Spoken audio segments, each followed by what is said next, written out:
Welcome back to Old War Stories with Uncle Jay. This one is entitled That Kodak Moment. Oh, yeah. Well, this dates back, way back. I don't have an exact date. We'll say 2005 for the segue that actually leads me into the actual story. The Whiff and I had gone to Cambridge, Massachusetts, and there was a tiny middle there. So I said, "Oh, let's stop in." And I actually had a cable I needed that I forgot to pack with me, and I figured I could get my employee discount there. So anyway, we milled around the store, and there was a guy at the camera counter, and he was selling a camera to a customer. So he's going on with his sales pitch, and he goes, "Now, you get that perfect Kodak moment." And I'm just standing there. I saw this. I'm like, did this guy really go there? The Kodak moment was, I think, part of an advertising campaign for Kodak. Get ready. Film. That's that old stuff before phones were cameras. And you had this actual thing you had to look through. It didn't have a screen on it. Yeah. Although these were actually digital cameras, so it did have a screen in that. But anyways, the fact of the matter is the guy actually went there and he says, "You get that perfect Kodak moment." And I'm saying to myself, my sales pitches are never going to go that low. Well, they didn't quite go that low, but we got kind of close. And here's where we kind of segue into what I'm talking about. So now this is somewhere in the neighborhood of, we're going to push this to probably as late as 2006 to 2007. Now, over the years, I have long been a proponent of HP printers. Still to this day, if I had to buy a printer, it's going to be an HP. I have never found another printer that works as well. And in over the years, all of the different technologies that they came out with for inkjet printers and we're going to get into inkjet versus laser a little bit later.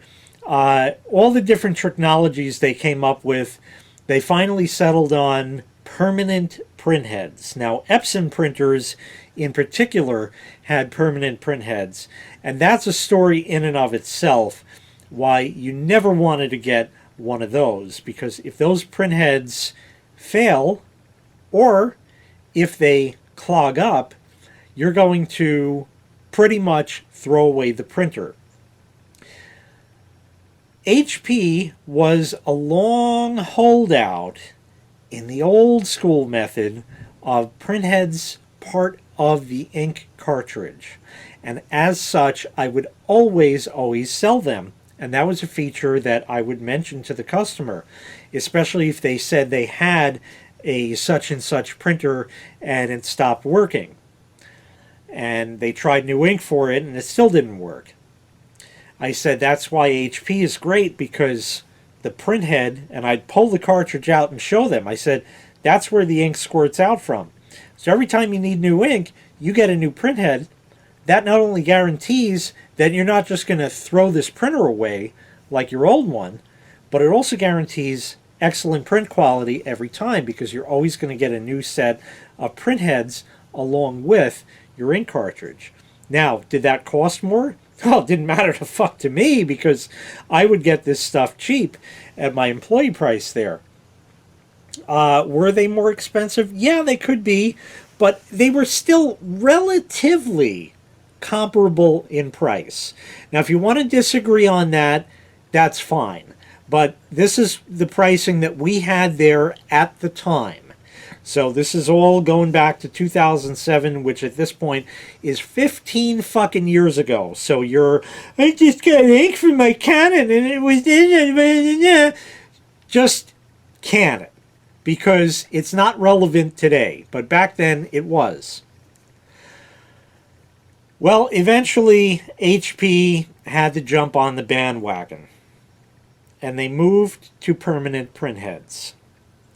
Now, I don't have one of these printers to demonstrate this with, and God only knows what they're using today. So now we'll talk about inkjet versus laser for a second. If you have an inkjet, go to the store, tell them Uncle Jay sent you, and that you want a laser. And just be done with it, because inkjet printers suck. They really do. And nowadays they even have this thing, like HP, for example, has automatic ink or something they call it, where they mail you new ink every month or every 2 months or as needed, depending on the print plan that you choose.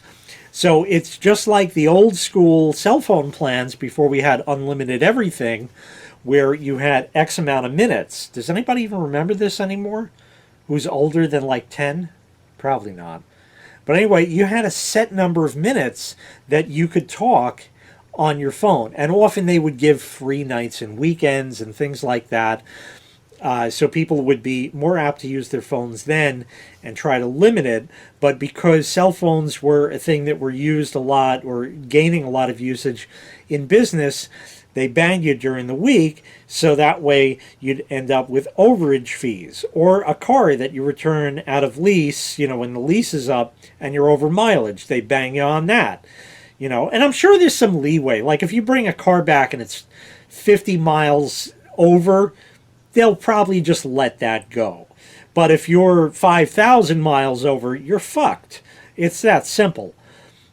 So there's a little bit of leeway. Now, would the cell phone companies do that? Probably not. But it's the same thing with this HP automatic ink, where if you go over, now you're paying per page in your overage. Now, if you price this out and get your plans right, it could end up working out in your favor, but of course it's collecting all sorts of personal data about you, not to mention probably sending the pages that you are printing to HP for them to be analyzed for further market research so they can jack prices up at a later time. Anyways, get a laser and fucking be done with it. Okay, so back to inkjets and HP going to this. Well, what happened was, over the years, inkjet printer manufacturers switched from your black and your color ink cartridge. I forget, I always have to do it backwards. Switch from your black and your color ink cartridge to your black and your Canyon and Margaret and yellow colors. That's an inside joke there. But you had your CMYK, okay? So then they came out with inkjet photo printers, and that needed a light cyan and a light magenta, or a light Canyon and a light Margaret if she was bulimic or something, or anorexic, one of those. Anyways, they went to that, and some of them had a photo black, which was more of a gray ink. And then they went to, even more colors. I think there was one that we sold that had 9 fucking ink cartridges, and they were all separate tanks. You had your yellow and your blue and your red and your this and your that, and and it went on with this whole damn thing like that. And it got out of control. But the mainstay for the most part was the 6 ink printer. So you had your black, your light Margaret, light Canyon, regular Margaret, regular Canyon, and yellow. So there's your 6 cartridges. So how do they work this with the ink tanks and the printhead? Well, it depends on the design of the printer, and some do this, some don't, but a lot of them had a pump that would actually pump the ink out of the cartridge to the printhead. So now you're involving a pump in the mix, which can go bad, and you throw the printer away. And we're not even going to talk about those people that print so much that their waste ink tank, did you know your printer has that? Yeah, if you print too much with your printer, your waste ink tank has a sensor in it, and when that's full, you get to throw the printer away. They're made completely disposable. So don't use an inkjet printer, but if you do use it, don't use it But if you do use it, you're going to have to throw it away anyway. And if you don't use it, the ink is going to dry up and you're going to throw it away anyway. Go laser.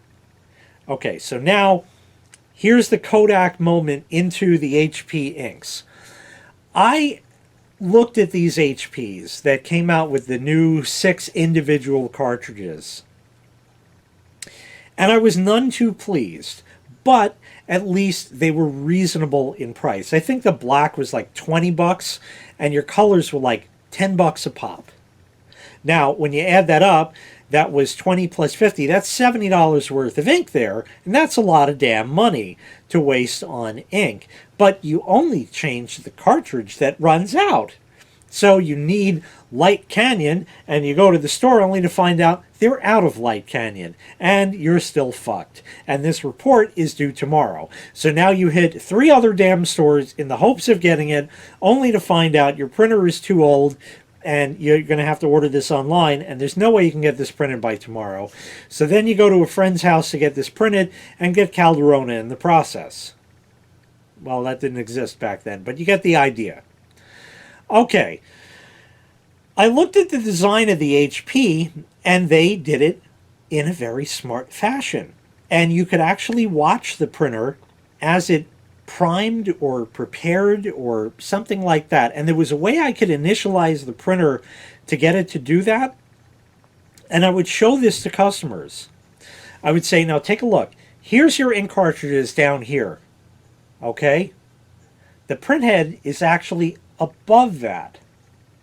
Now watch carefully what happens when this thing moves back and forth.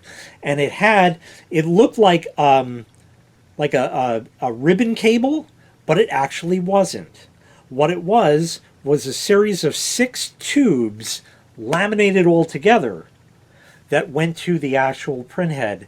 And you could actually see the colors right there as well. Not necessarily the ink. They had decals for the different colors that were there.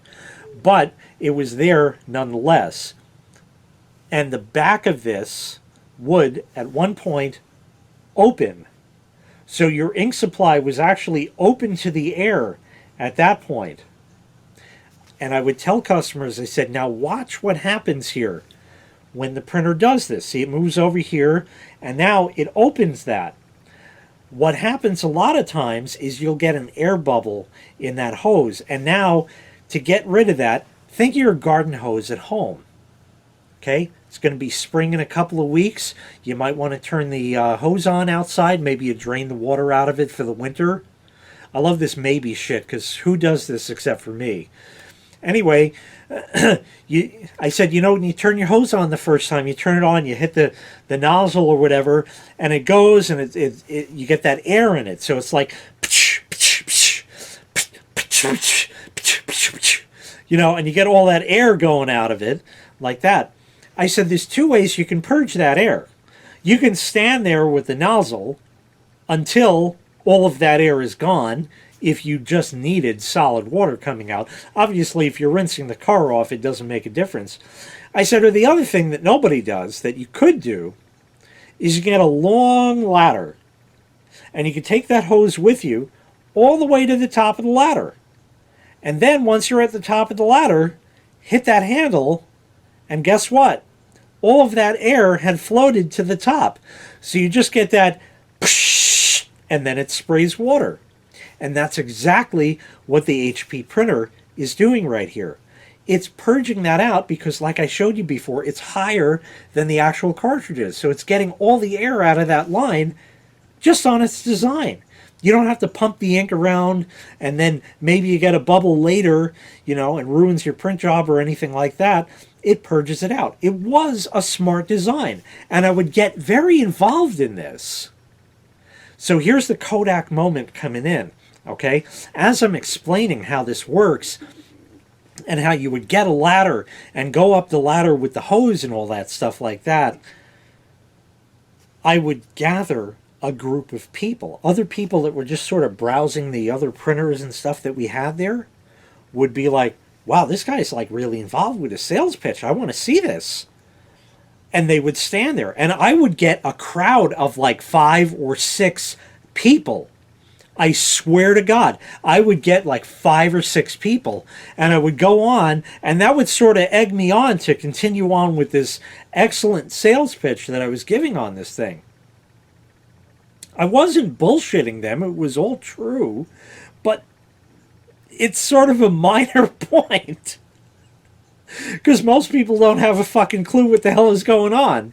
Well, anyways, I would get this crowd, and then occasionally you'd have a guy that would just sort of wander over, and I'd be like, yeah, and then you're standing there with the hose on top of the ladder, and you get all that air out in one shot, and that's what the printer is doing over here. And then I'd say, by the way, that's my brother Adam. He stops by just to see how I'm doing every now and again. And of course, that guy would laugh and everybody would look at him. And then I'd continue on with the little sales pitch and that. And then, you know, I'd slam the covers down and that's it. And I'd say, okay, it's 179 or whatever it was. And they're like, okay, I'll take it. No problem. And more often than not, I would get 1 or 2 other people who says, give me one too. Give me one too. So that was my version of the Kodak Moment. It was all true. I certainly wasn't bullshitting them, but that was that. Oh, there was another little one also. Cameras. Just a very quick little aside. Cameras. Everybody wanted a camera that had a zoom on it. It had, and digital still cameras, had to have a big long zoom. Had to be, 64x zoom on it. I need a zoom because I want to sit there at my kid's soccer game and see him kick the ball while I'm sitting there with my camera. I said, at 64x, there is not a chance in the fucking world that you're going to be able to hold that fucking camera still and capture just that shot that you want.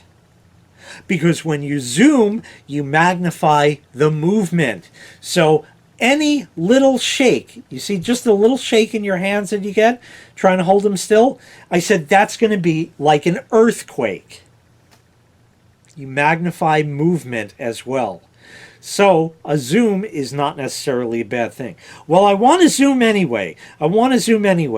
All right, we have this one here. So this one has a 16x zoom or a 60x zoom or whatever the fuck it was, blah, blah, blah. And there was a website that I used to go to. I think it's still around. It's well changed from what it was. It was called Steve's Digicams. And I would bring that up and show them the review of the camera that I'm selling them. Not necessarily for the actual review that this guy, Steve, would write, but the sample pictures that he would take. And there was one that showed like a street or something, and there was a fence on one side and a stop sign, your typical neighborhood street, probably just around his area, around his house or whatever. And I would click the picture, and then it would have to load. And we had slow interwebs, and this was back in the day. So it would take a minute to load a 4 megabyte image. And then I'd blow it up to full screen. I said, did you see that seagull in the corner there? No, I didn't. I said, yep, that's right. And he's not zoomed with that either. That's because a higher megapixel will give you a better image in regards rather than zooming as such. But I go on with all of that, and I said, but the other problem you're going to have with the still camera, and this they've probably worked out, at least in these non-SLR cameras, they probably worked on this greatly since that time. I said, now take a look here at this sample picture. So he's zoomed in on the underside of a tree where the sun is peeking through the leaves. So you have the dark outline of the leaves and the bright light from the sun coming through. I said, now take a look here. You see the edges of all of these leaves here? You see that purple there? That's called chromatic aberration. You need to know that in case it's on Jeopardy tonight. So that was the little thing that I would throw in with that. But it is true. It was called chromatic aberration, and it was a purple fringing that you would get between areas of very dark and very light with a high zoom camera. It was magnified as such, at least back in the day. But anyway, that was my foray into the Kodak Moment. But I didn't go that far as to say that, because that's just terrible. And we're not even going to talk about the other time where I got a secret shopper who had like a fucking punk rocker hairstyle and bought a $300 photo printer for me. And she was really good. And you never expected her to be a secret shopper, but she said something I'll never forget. She said, well, just remember, buyers are liars, but so are the salespeople. Ooh, tough line, tough line. Anyway, she bought the printer because I think that was part of it. And of course had to return it because they had to just have a transaction on file or something like that. Anyway, that was it. The perfect Kodak moment. That's going to wrap it up for this episode of Old War Stories with Uncle Jay. This is the only one I'm recording today. It was just something that crossed my mind while recording some China products and doing one of those security cameras. Just popped in my mind and I said, well, I got the camera out, everything going. Let me tell this one. Anyway, thanks so much for watching. I truly do appreciate it. Make sure you click like, make sure you click subscribe, and take care. We'll see you next time. Bye-bye.